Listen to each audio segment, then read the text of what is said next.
कंकॉर्ड विमान ने 1970 के दशक में सुपरसोनिक यात्रा के क्षेत्र में क्रांति ला दी थी। इसकी अधिकतम गति 180 किमी/घंटा थी। क्या आप हमें इसके तकनीकी पहलुओं के बारे में बता सकते हैं? बिल्कुल। कंकॉर्ड अपने डेल्टा विंग डिजाइन और ओलंपस इंजन के कारण इतनी उच्च गति प्राप्त कर सका।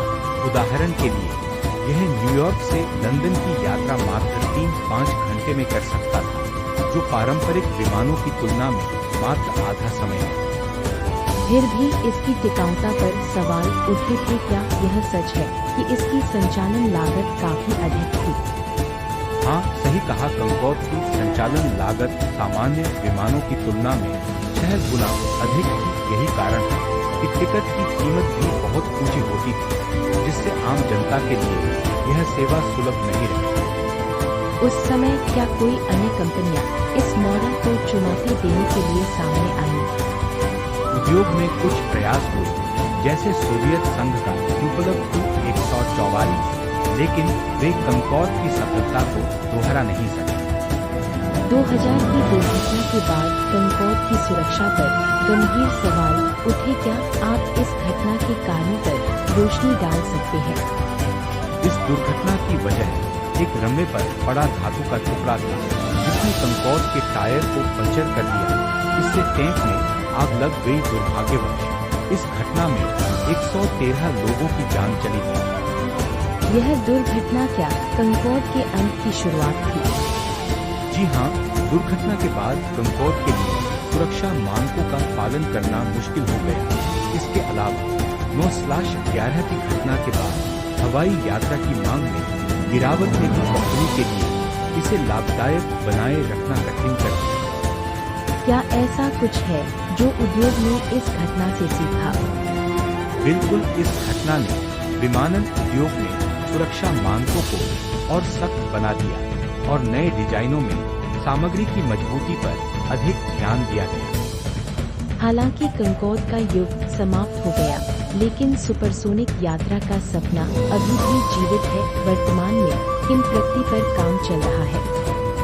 आज कंपनियां नए सुपरसोनिक विमान विकसित कर रही हैं, जैसे बूम सुपरसोनिक का उद्योग, जो 2029 तक सेवा में आ सकता है।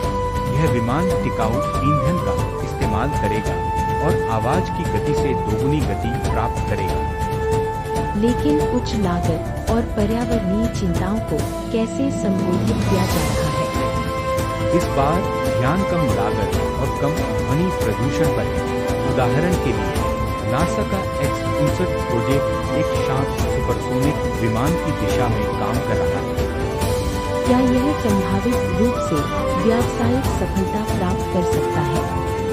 यदि ये कंपनियां लागत कम करने और पर्यावरणीय प्रभाव को कम करने में सफल होती हैं, तो हम एक नए युग की शुरुआत देख सकते हैं, जिसमें सुपरसोनिक यात्रा अधिक सर्वसुलभ हो सकती है। सुपरसोनिक विमानों की वापसी से पर्यावरण पर क्या प्रभाव पड़ सकता है? क्या यह नैतिक रूप से उचित होगा?